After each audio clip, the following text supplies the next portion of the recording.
Before we begin, a quick word of caution. This episode could discuss serious topics, including suicidal thoughts, sexual assault, and rape. These are difficult subjects, and they may be upsetting or triggering for some of our listeners. If you prefer not to hear about these issues today, please take care of yourself and skip ahead or join us for another episode. If you choose to stay, you'll hear Samantha get madder in hell as we discuss these cases and the events that occurred. Hey y'all, I'm Elisa. And I'm Samantha. And welcome to Watch for Deer. Hey, it's been a while since we've been here. We have been MIA, however, not really. We've been working behind the scenes. We've been working, and it's cool. However, I need you to do your talking because this is empty. Okay, so first things first is we got the wonderful opportunity was it last week? It was last week. We got invited to be on Creepalachia. If you don't know who they are or he is, make sure you go and follow him. I'm going to have to look at you. I can't look at the camera and you because this is a conversation. So it's just going to be me and you. It's okay. We could do this. We're not going to tell you exactly what happened on the podcast with him. You have to listen to that.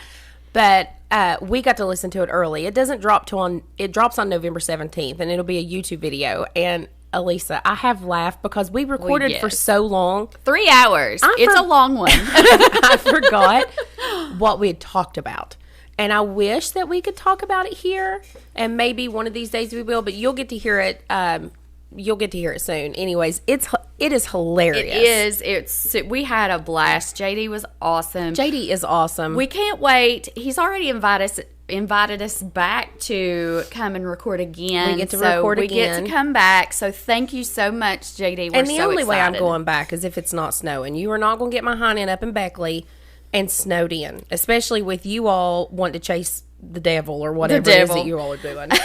Okay. I'm not about that life. So also we want to take just a moment and thank our huge sponsors. Can you believe that we we're have saying sponsors that? now? Elisa. It's so crazy. Hold on. I feel geeky high five. Hold on. So we want to say thank you to Sanders Tire and Enlighten Weight and Wellness. With you guys, literally, we couldn't do this without you. Adding video and all the things. So thank you so much. We are so appreciative. And what I love most about Sanders Tires, Mick and Aletha sponsoring us, they're in Lavalette, which is not far from where we are at all. I talked about them a few episodes ago, probably maybe like 10 or 15 episodes ago. How awesome they were. And there wasn't even a sponsorship into play. No. We weren't even talking about it or anything. And I was talking about how when I go there, I'm not treated like I'm dumb because I'm a female. Exactly. And I'm not they're not trying to sell me something extra. Pushy sales pitch. Because they don't know what I'm talking about. They do exactly what's needed done. Yeah. And of course, if they find something, they'll be like, hey, Sam, just letting you know. This is wrong. This is, But they don't ever try to sell me anything extra. Like, I've been treated like an idiot. Oh, I have too. When it comes to mechanics I've been to get my oil changed, and they've tried to sell me air filters, and you got to have a fuel injection, they have to cleaning do that. Or whatever. I think oil places have to do that. Worst. But it's a lot. It is a lot. So, what do you have sitting in front of you, Miss Samantha? So, in this box is wine, and we've not opened it. I have tore the flap here, but there's another thing here. Last week or something, Kirkwood Winery, and we know from listening to this podcast that I love them. I had commented that they had a new wine out, and they want put it in a crock pot. It's really good, warm, and all this stuff.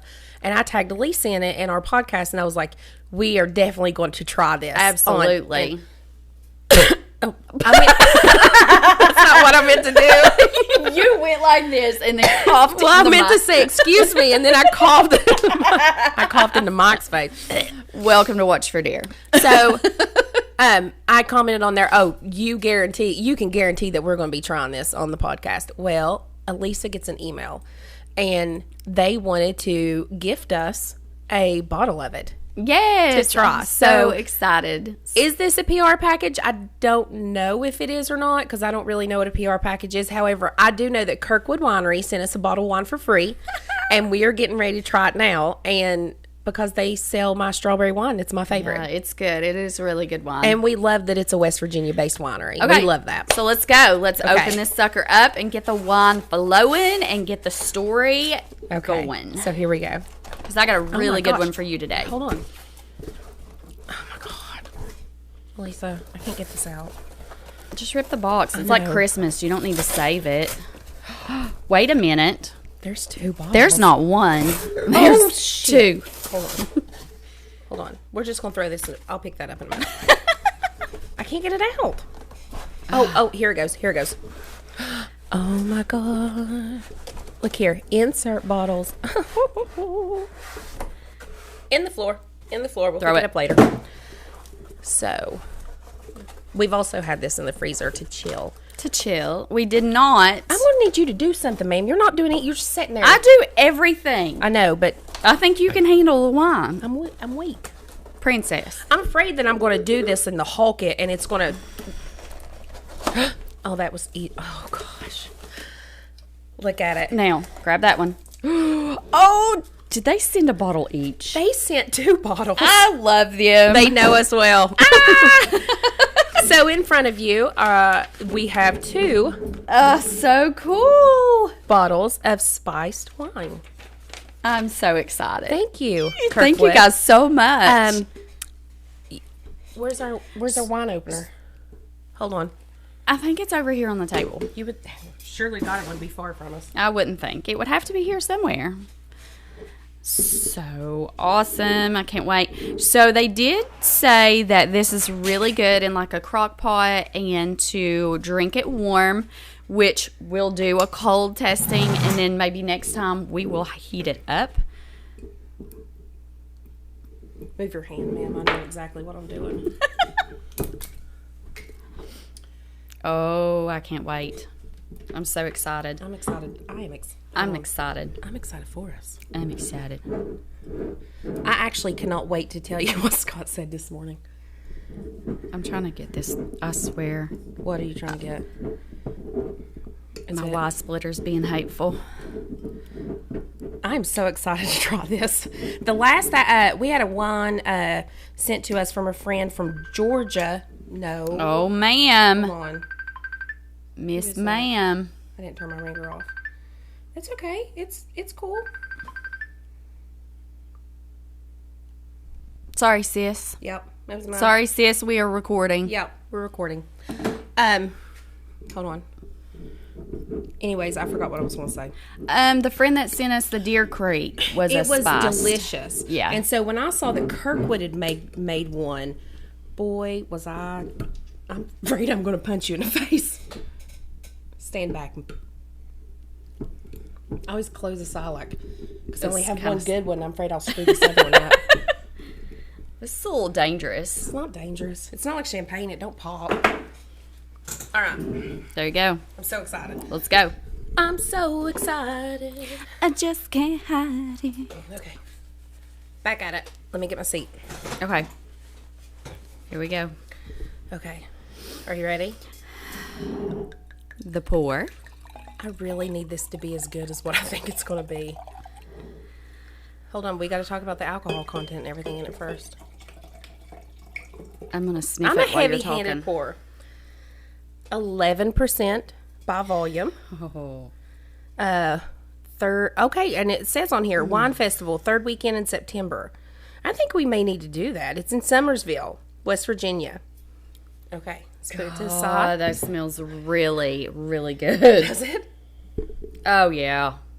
Okay, here we go. Here we go. Cheers Cheers to this so we can get in our story.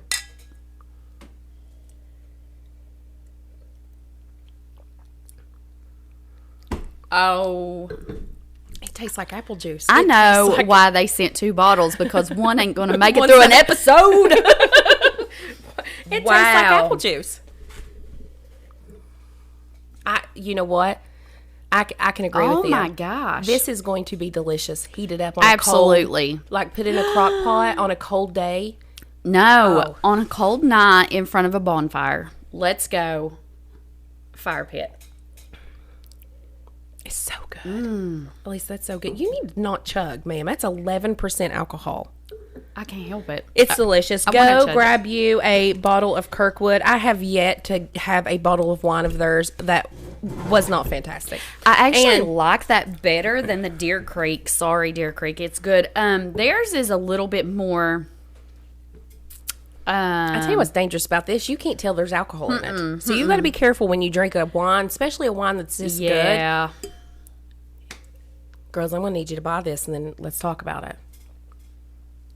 Let's keep drinking. I'm going to need you not chug that either. I'm going to have to stop. Okay. Okay. So I want to tell you what. I need to look on my phone to make sure. Because as soon as he said it, I started laughing. And I was like, I'm going to talk about this on the podcast.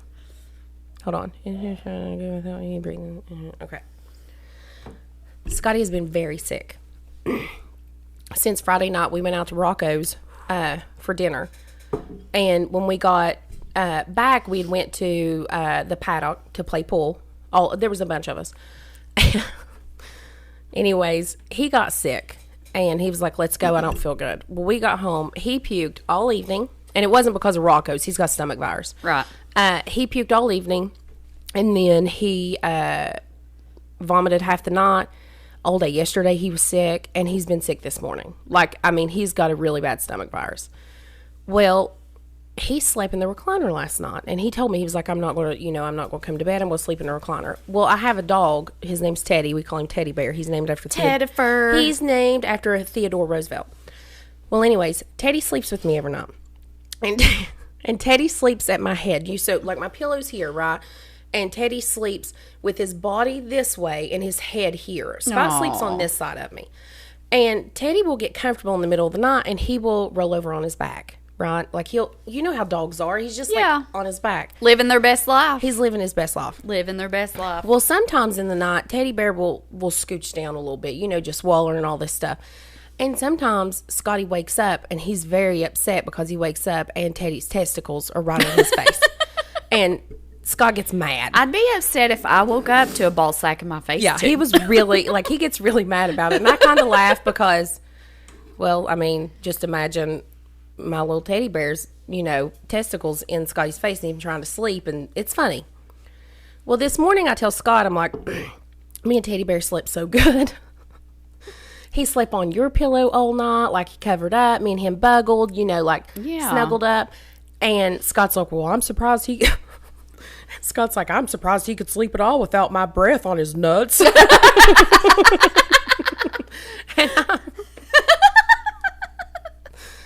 I said, when he said that, I was like, gross. But he goes, I was like, I've got to talk about that on the podcast. He's like, you better tell the backstory. So there's great. My teddy bear, he does whatever he wants to, and he sleeps on his back, and sometimes he wakes up and Scott's got a little surprise in the morning. He's very upset about it, but when he said that, it was so funny. That's great. Turns out Teddy gets an air conditioner all the time. Whatever. So, I don't think we have any other business. You got any other business? That wine is amazing. It's good. I'm drinking it very quickly. Yes, you are. I need to slow my roll, or I'm gonna stutter, and you don't want to do that. Kidding? I'm gonna stumble over my words anyway. Here, so, go ahead and pour you some more. All right, let's go. Okay, so for this case, we are headed to Ashland, Ohio. Now, I have traveled through Ashland and Wooster many, many times on my way up to see my pain management doctor in Lorain, Ohio, who is with Cleveland Clinic. They are amazing. I'm actually going back up to Cleveland in December. They're amazing there. The staff, everything. It's just so amazing. Yeah, I've heard good things about Cleveland But Clinic. Clint and I, one night before an appointment, we did stay in Ashland, Wooster. And, of course, we were just overnight. We were just needing a place to stay. And I didn't pick a very good hotel. It was a little cheap. They had ashtrays in the bathroom still. So, we could have been murdered, whatever. It's a little shady. Is that how you judge that? If they've got ashtrays in the bathroom, it's old. Going to get murdered. No, it's old. Frederick had ashtrays in the bathroom. But this is old, old, musty. It was bad. It was not good. I can't pick hotels anymore. So, anywho. But this is about a guy that you've probably never heard of. Probably not. Our listeners have probably never heard of this guy. Don't judge our listeners. This case is also a fairly recent one. So let's grab a drink and dive in. How recent? Recent enough that I'm going to be afraid? Or before my time? Take a drink. Now, Ashland, Ohio, once known as Uniontown, was a manufacturing hub with over 50 facilities in its glory days. By the 1960s, those factories began to shut down and move overseas due to labor costs. Thousands lost their jobs and fell on hard times.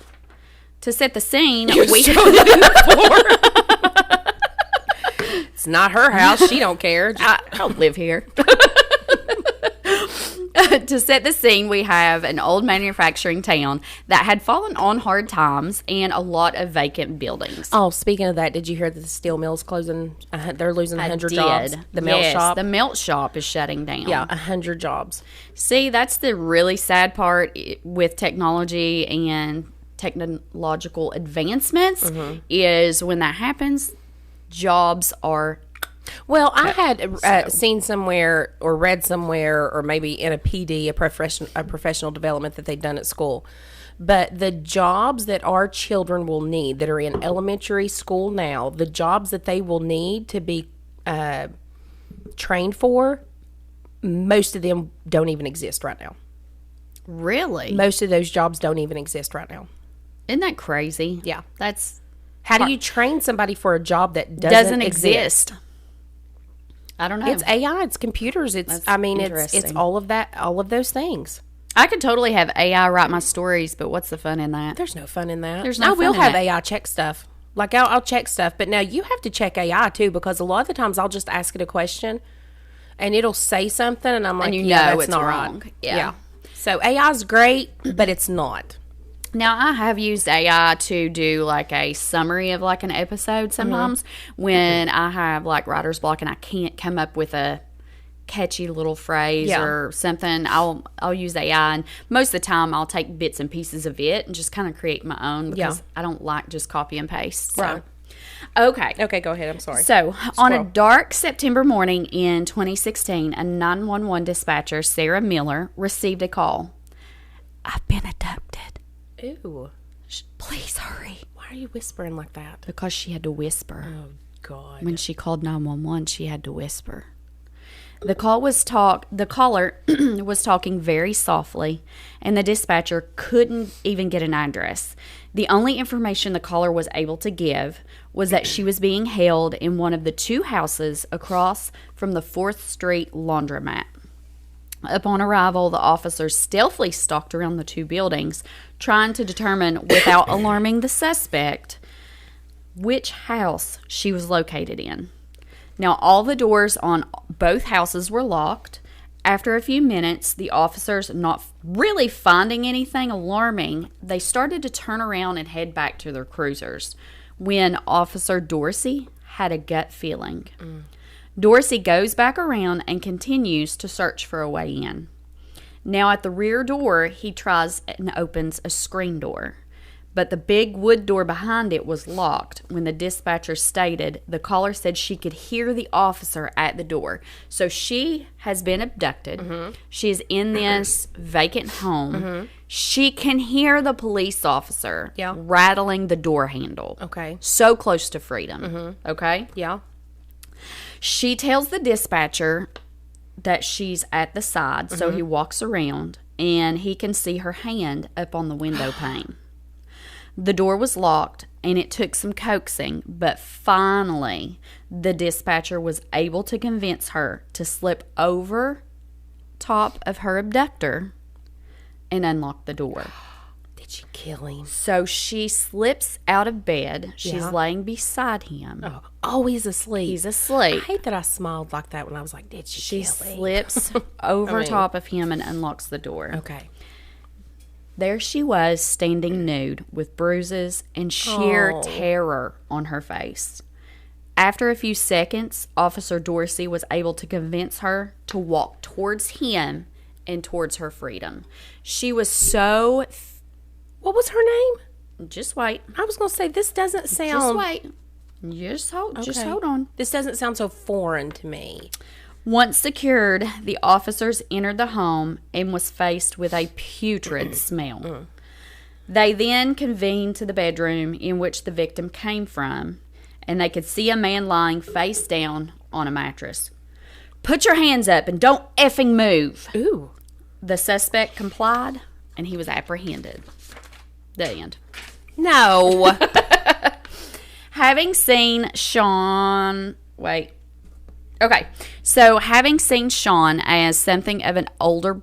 I feel like I'm missing something. Did you throw your paper? Can I pause it? No, you can't pause it. Okay, wait. No, we are live. This is what happens. Okay, yeah. No, I did. We're good. Okay. We're good. Okay, go on. Having seen Shawn as something of an older brother, the 38-year-old Jane Doe had first met Grate in the summer of 2016 at the Ashland Salvation Army Community Center. There, they would share lunch and go on long walks, frequently discussing the Bible and occasionally playing tennis at Brookside Park in Ashland. Despite Grate's attempts to sexually engage with her, her relationship with him was described as completely platonic, refusing to even exchange phone numbers. However, on September 11th of 2016... Oh, okay. So it's not been that long. It's not that long. It's like 9 years. Yeah, Okay. Nope. Grate persuaded Doe to walk with him to the Ashland house on 363 Covert Court to receive some clothes that he had in his possession. She'd received some before, and she was very appreciative of the gesture. Doe made up a little care package as a thank you to Grate, along with a new Bible that she had gotten for Grate because he didn't have his own. Grate wanted more, but Doe insisted that she was saving herself for marriage. She was very religious, so much that it could even be seen in her paintings. She studied the Bible and was currently learning Hebrew, so she could read it in Hebrew. She wanted to read the Bible in Hebrew. Is that its original language? That's I the think original so. script. Yeah. As Doe read the Bible in Grate's room, his friendly demeanor changed as he returned from the house's kitchen. Grate pulled the Bible out of her hand, telling her that she was not going anywhere. Doe resisted Grate, after which he beat and strangled her. Are you saying Gray or Great? Grate. Grate. Okay, Grate. His name's Shawn Grate. Shawn with an H or an EA? With a W. SHAWN? Okay. Yeah. Shawn Grate. Shawn Grate. Yep. So he strangled her, and then he proceeded to bind her in various weird positions. Okay. The assault continued, and at one point he had left the home and had restrained her so that any movement that she made caused the ligature to tighten around her neck, and it would eventually strangle her. So she was basically hogtied, and any movement that she made caused the rope to tighten around her neck. Oh my God. So if she wasn't perfectly still, she could strangle to death. She could strangle herself to death. Oh my God. After coming back, he told her he wasn't through with you yet. You better find a way out or I am going to kill you. Doe was so lucky she was brave enough to slip and make that 911 call. Hold on one second. He told her, if you don't find a way out, I'm going to kill you. So he's like saying, hey, you better get away. Yeah. Okay. Yep. How long was she with him from the 911? We'll get there. Okay. I just want to know. You're just a little bit ahead. Okay. So she was very lucky that she decided to make that 911 call. Otherwise, she could have died. Now, during the 3-day assault, she had sustained extensive bruising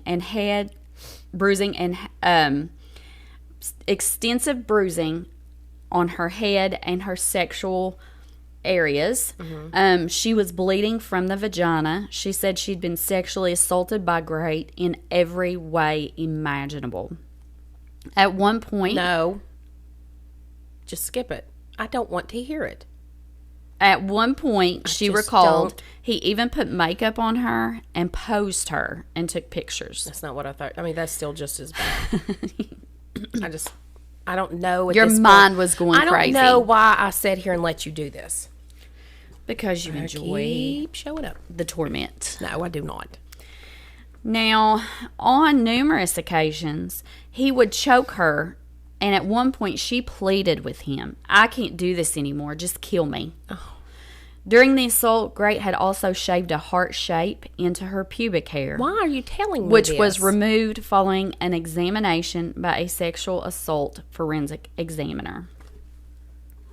Is this dude dead? I hope he's dead.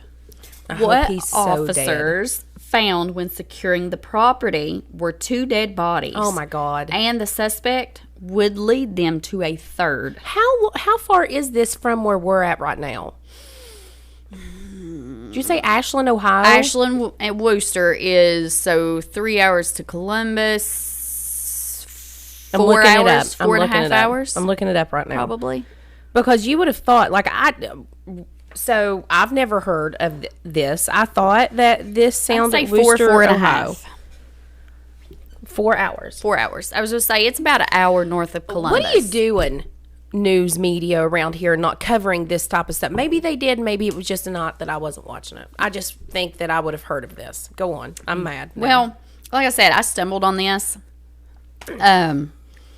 I hadn't heard imagine of it. what your search history looks like, and when you say I stumbled upon this, I never in my am life have I sure- stumbled upon something like this. I'm sure I'm on the FBI's most watch list. As you should be. Go It ahead. is what it is. So, Stacy Stanley's family had reported her missing the week before Grate was arrested. Mm-hmm. Okay? Her body was found at the Ashland house where Grate was arrested. Okay. She is also known as Stacy Hicks. An autopsy concluded she was strangled to death. The second body was Elizabeth Griffith. She'd been missing for about a month before Grate was arrested. Now, her body was also found at the Ashland house where he was arrested. An autopsy concluded she, too, was strangled to death. So, that's just awful. The third body that he led officers to on the day of his arrest was Candace Cunningham.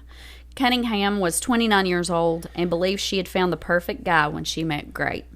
They had a 5-year on and off relationship, and Grate led police to what he said was her body in a neighboring Richland County on the day of his arrest.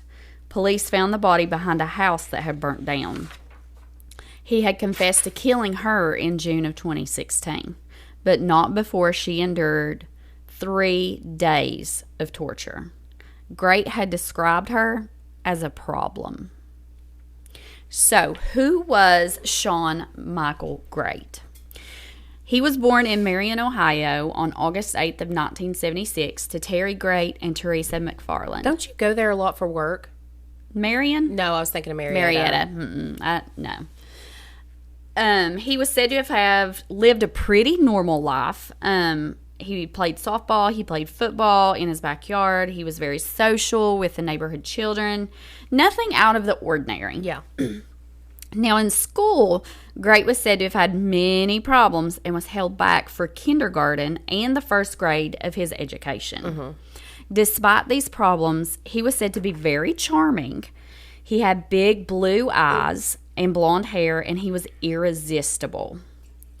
A former female friend said that all the girls liked Shawn. So he's very handsome. He's very charismatic. Even as an adult? Even as an adult. Let's see a picture. Nope. Show me a picture. Google.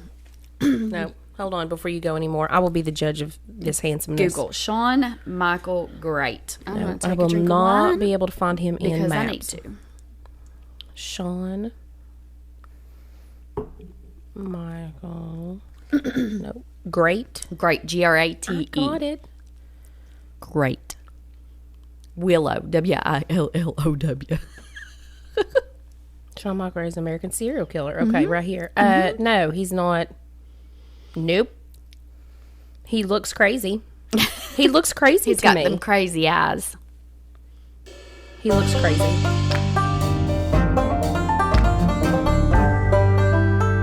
Enlightened Weight and Wellness offers comprehensive wellness services to help their clients maximize weight loss, balance hormones, and promote general well-being. Blending traditional medical treatments with natural and alternative therapies empowers their clients to become the happiest and healthiest version of themselves. Located at 3665 U.S. Route 60, Suite C in Barboursville, West Virginia. Call them at 304-955-1679 or check out their site at enlightenedweightandwellness.com. Car troubles got you down? Sanders Tire and Auto Repair has got you covered.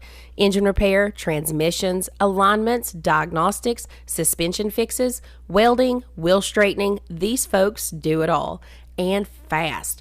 No upsells, just honest work backed by a 2-year, 24,000-mile warranty. Feels like having a pit crew in your own backyard. Thousands of happy customers can't be wrong. Swing by Sanders Tire and Auto Repair in Lavallette, West Virginia, where your ride gets the royal treatment and you get peace of mind. Now offering road hazard on your new tire purchase to help protect your investment. Check them out now or give them a call at 304-528-9800 to schedule your appointment. Elisa, what was that number again? I was driving my car the other day and it was acting a little wonky. I don't know how to describe it. It's 304-528-9800. Give them a call. Awesome. I'll call Mick and Aletha. Thanks. Okay. So, 2 days before Shawn's 6th birthday, his parents divorced on August 6th of 1982. When Grate was 11, his mother had abandoned the family in Ohio. Hold on. Should I have held that picture up like this to everybody? Hold on. No, we'll have them put a picture up. Oh, they will? Sure. Cool. Can they do this? Can they do this? This. Bing. Is Shawn Michael Grate. Let's see if that works. This. Okay. So when Grate was 11, his mother abandoned the family in Ohio to live with a man in Kentucky. Grate was upset with this affair, and he did not like Teresa's boyfriends, continuing to live with his father for the next 4 years. Mm-hmm. Living with his father, he attended River Valley High School, where he excelled as a baseball player but never played again after breaking his arm, which required surgery following the discovery of a tumor in his arm. Harboring murderous fantasies toward his mother from a young age. Hello. I was wondering what you were going to say there. Hold on. I don't know if that's the answer or not. Keep drinking till the words flow. Okay. It's my motto. That's my motto. That's my motto. Podcast recording day, that's our motto. That's our motto. According to a high school girlfriend, Grate would lie on the couch for days at a time before he would return to normal. A court psychiatrist described Grate as kind of a depressed kid, despite his reputation as a happy youth, stating that his condition had hailed from neglect and emotional detachment faced in childhood. So this probably brings up the whole nature over nurture. Yeah. Yeah. He began to show his dark side early on. He tended to be jealous, controlling, and very violent. The custody of Shawn and his brother was transferred to their father, Terry, on June 28th of 1994. At the age of 23, he was arrested for grabbing his girlfriend's throat on November 24th of 1994. Grate broke into the home of his pregnant girlfriend and hid all night under her couch before assaulting her and her sister with a butcher knife. Oh my God, how tall was that couch? I don't know. I've never seen a couch that you could crawl underneath of. Never. I don't know. That couch would have to be that far off the ground. If he's a skinny guy, not really. Lord, there's a gnat or a fly in here. It just attacked me. It likes you. It should. Now, his mother stated in the only interview that she'd ever done regarding her son, yes, he's good looking, but the devil is good looking too. You find out he's charming and can charm the pants off anyone. Grate was known to exploit kind people, showing signs of mental health issues and erratic behavior. Grate was described as the boy next door by one of his female childhood friends, Julia. Julia says she never remembers Grate being troubled when they were growing up, and she had known him since they were 5. Now, we're going to talk about a couple of his other victims, and we're going to kind of go into detail about them. Yay. Stacy Stanley, also known as Stacy Hicks. You haven't told us the name of the girl that got away yet, have you? Her name's Jane Doe. It is unreleased. Really? Really. Probably because of trauma. Yep. We will not know her name. And that's she goes fine. by Jane Doe. That's fine. Yeah. Could you imagine if they released her name, like the media and stuff that would want her interviews with her? Any podcasters, like I would never contact her, but there's podcasters out there that would, and just keep bringing that, that wound up. Yeah, salt in the wound. Yeah. Yeah.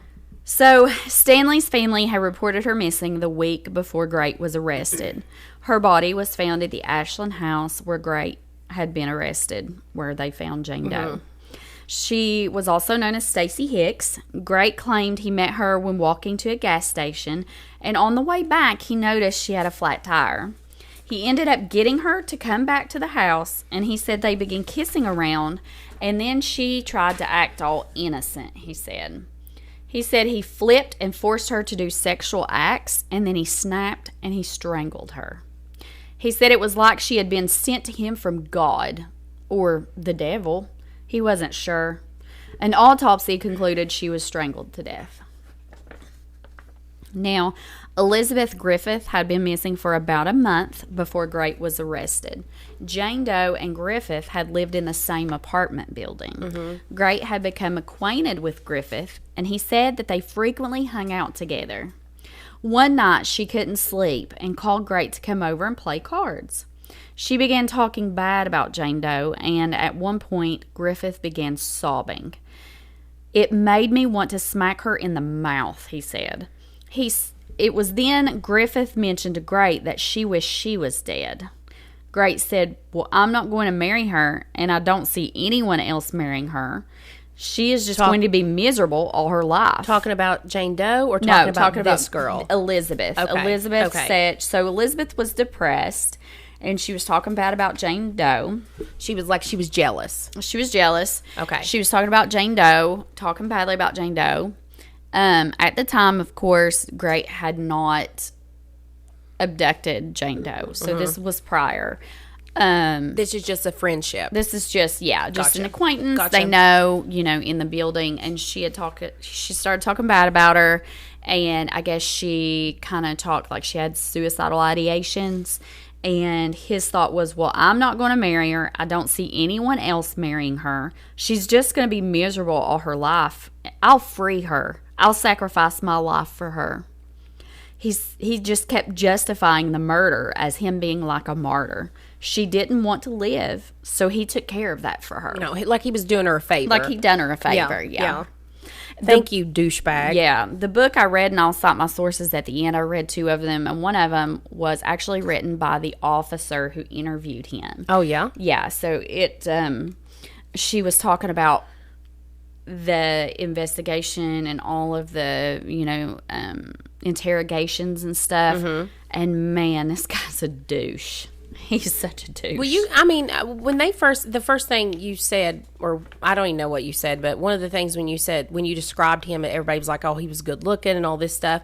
I was like, okay, this serial killer has like a God complex and that he's doing these ladies a favor because he's so awesome and so handsome. His ego is amazing, it's huge. So he's just doing them a favor. Oh, yeah. There's a lot of guys out there like that, but they're not serial killers. They're just, they just think they're a woman's blessing from God. Yeah, just a blessing. Blah. They're just a blessing.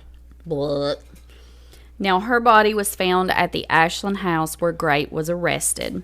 He had confessed that her body was inside an upstairs closet.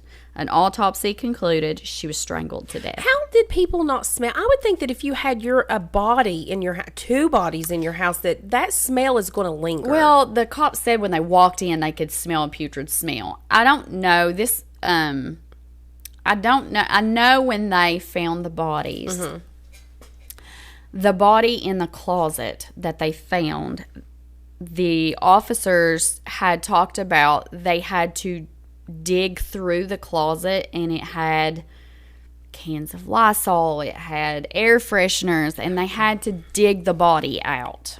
So I think he was trying, and he had it shut and he had stuff over it, and he was trying to, hide the smell and hide the body. We got to do better than this. We got to do better stories than this is what I mean. We're better than this, Elisa. I am. I'm better than this. We need a good story. Drink your wine. Candace Cunningham was 29 years old. She was a brunette, only weighing in about 110 pounds. Oh, she was small. And she believed she'd found the perfect guy when she met Grate. She had never been reported missing.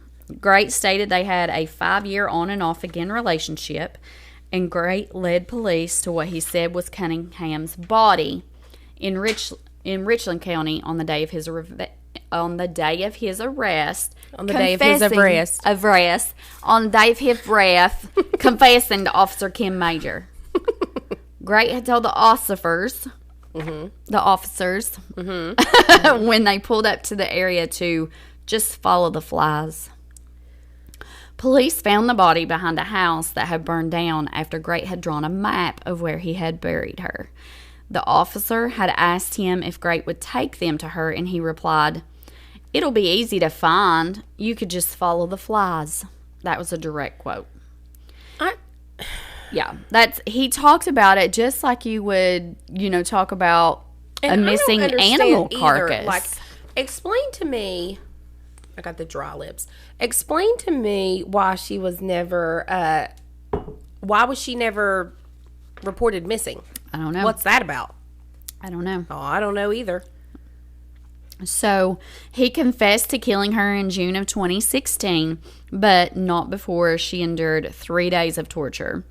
Grate described her as a problem because Cunningham had kept being defiant, and he said that she kept attacking him. So he told her if she didn't stop, he was going to choke her out.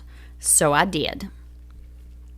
The Richland County Sheriff's Office's oh my God, hold on. What's wrong with you? The wine. Yeah, I just need more.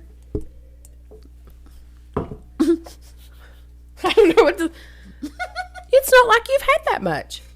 I'm struggling. I know you are. Struggling. Did you sleep good last night? No. You didn't sleep good last night, so you're sleepy. Also, I already had one shot of vodka this morning, so we're baloney. Baloney. But grief. No, but the Richland County Sheriff's Office officially confirmed on November 1st of 2016 that the body was in fact Cunningham's. Now, Rebecca Lacey, based on information supplied by Grate, police reopened an investigation into Lacey's death.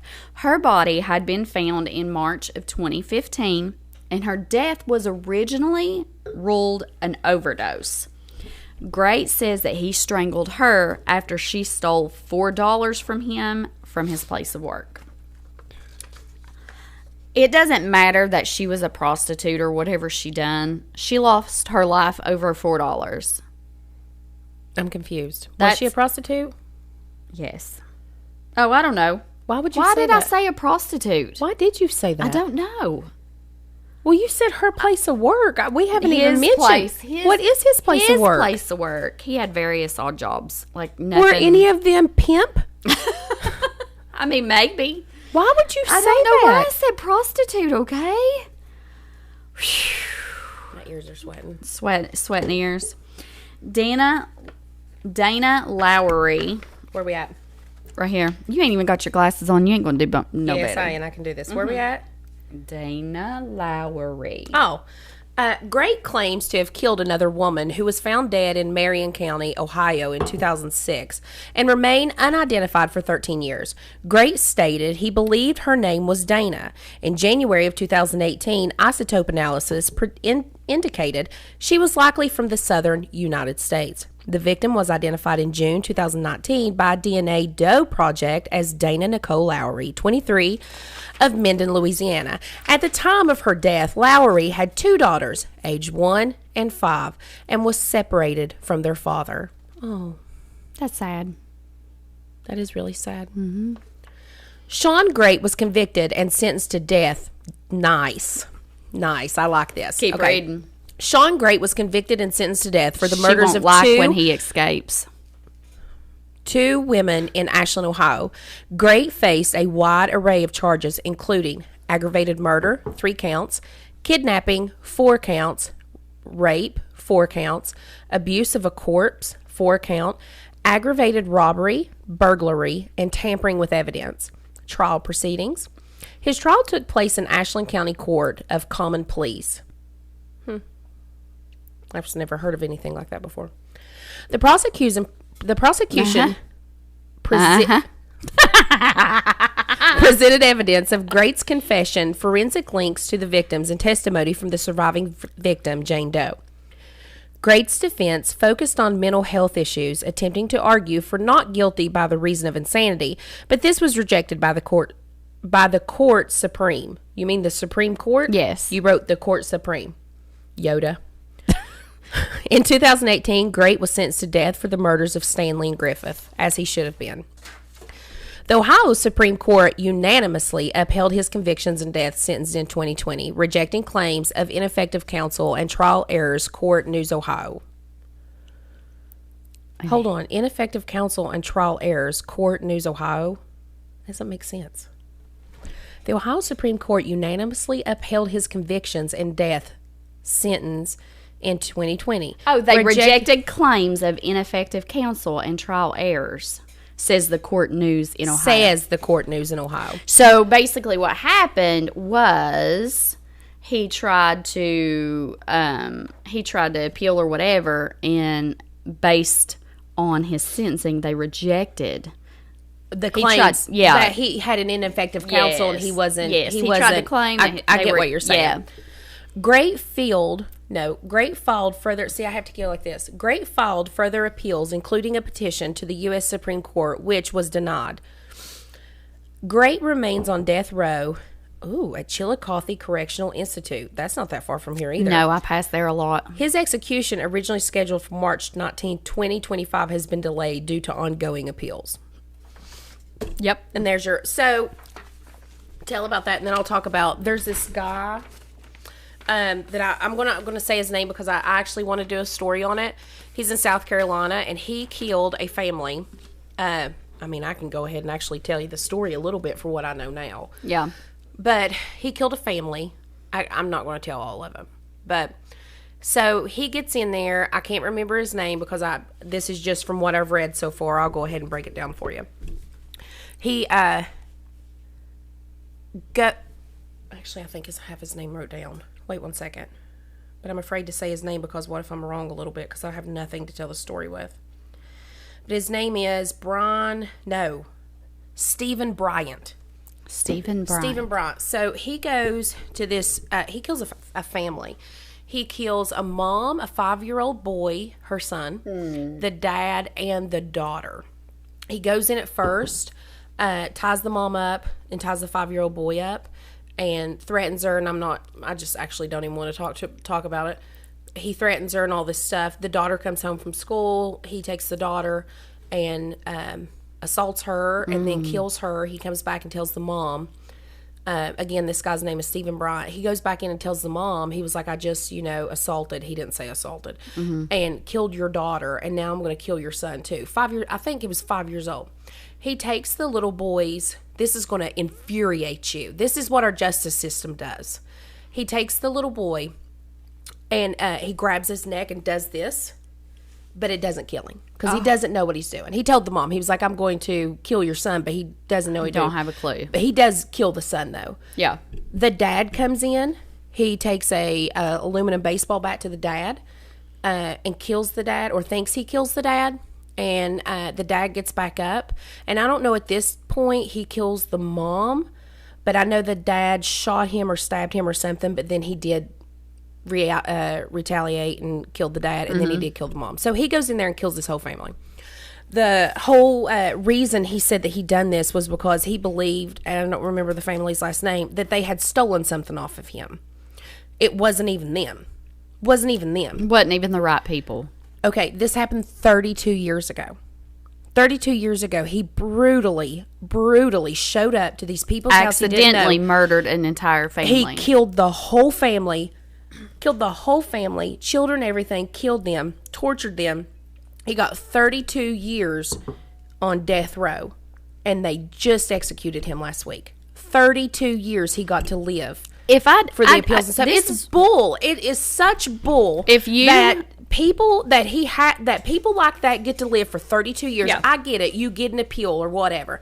But we're also supposed to be able to have swift judgment. It's ridiculous. Well, when you know 100% that this person committed the crime. He said he did. They should not have to wait.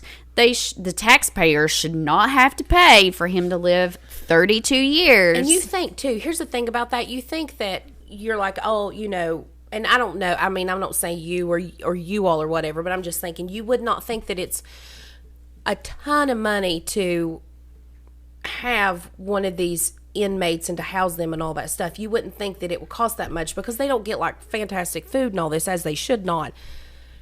It is outrageously expensive by the day. And well, for of course. 32 years, yeah, he got to live past. He killed that 5-year-old kid, and that kid would have been 30. So that kid would have almost been our age right now. No. It just makes me mad. And this guy right here, because of the appeals and stuff. There shouldn't be. These women. I don't understand.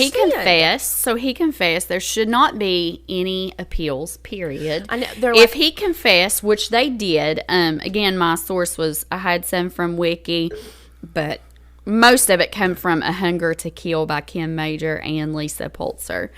But in that, she kept him talking, and he kept talking about why he killed, his mental state and things. I don't give a flying popcorn fart. I don't give a flying popcorn fart about his mental state. Right. When he confessed, they should have been like, okay, have a sentencing. You're sentenced to death. We will execute you next Monday or whatever, and just go. Time. No. It is crazy. It's crazy to me. Oh, 32 years. This guy's been in jail for 5 or 6 now. He could be in there for 20 some more. Yeah. They may repeal something, and he may not even get put to death after all the shitty things that he did. Yeah. I can't stand it. It makes me so mad. That bothers me so much. Oh, yeah. And I know that people are listening to this and you get bothered by it too. It's just ridiculous. It is ridiculous. So let's just say his mental health wasn't where it was supposed to be, and he admitted to something that, let's say he had cognitive issues. Yeah. And we've heard before that sometimes the police will talk to people who have these cognitive issues, and these people will say that they did something that they didn't do. Right. That's different. Right. They know that he did this. They know he did without it. a doubt. He confessed to it. They have it in his house. He led them to a body. He led them to the body. He talked about it and everything. I don't understand why he gets to see another sunrise. Yeah. I don't understand why he gets to see another sunrise. Legal bullshit. I just don't understand. It's stupid. I agree. Explain it to me. I can't make it make sense. Anyways, that Stephen Bryant, he just got put to death. And I think he was waiting on like another appeal or something. And I don't know, whatever. But he killed a whole family, 5-year-old kid. That's 5-year-old stupid. little boy. Stupid. Well, you've thoroughly made me mad today. I know, your face is flushing. You're welcome. Is it? A little bit. Probably the wine. It's probably the wine. It's honestly, and it's probably my blood pressure. It's probably the wine and my blood pressure. Yeah. You probably ought to take a blood pressure pill before we record. I take one every day because of you. I take a blood pressure pill every day because of you. All right. Well, that's all we have for you today. So if you don't mind, go like, rate, and review us on Spotify. Be sure to follow. Mm-hmm. Make sure that you follow us on TikTok, on Facebook, because we post some things there. Follow us on Facebook. Like, I really want some we have some Facebook followers. Yeah. I'm not saying that, and I love the ones that we have, but we're pretty active. It's grown a little bit, too, since Creepalacha posted that yesterday. We're pretty active on the Facebook. Yeah. I try to be pretty consistent with posting content on TikTok. I'm not the best, but hopefully I'll get there. Sorry. I'm pretty consistent with Facebook. Yeah, I'm pretty consistent with Facebook. And, of course, if you have any stories that you would like for us to cover or any type of experience, whether it's paranormal, a missing person, whatever, you can reach out to us at watchreaderpodcast@gmail.com. And, yeah. Wait 1 second. I have had some people that has sent me quite a bit of stuff here lately, and they're just sharing it with me, like on Facebook. They see it on like these, I'll make up a name like American Hollow or something. They share it with me, and I'll look into it because the story is very intriguing. Like, I really appreciate it, and please keep it coming. But one of the reasons that we've not done some of those stories is because they're not true. Oh, yeah. Or they're not, maybe they are true, but I can't They're find exaggerated any historical evidence based on it whatsoever. Yeah. So, I mean, then at that point it's folklore, so maybe we do a folklore. Maybe we do a folklore episode, because there's some really good stories out there. Oh, sure. They're just not documented. Yeah. Doesn't mean it's not true, just not documented. Oh, wait. I didn't mean to do that. I literally turned my head to cough, and then I went back to say, excuse me, and then it just came out. Like, I was like, I didn't mean to. Don't make fun of me. All right. All please go follow us on Facebook and Instagram. Rate us. It helps. Yeah, Instagram. Listen to us on Spotify, Apple Podcasts. And you all be safe. And watch for deer.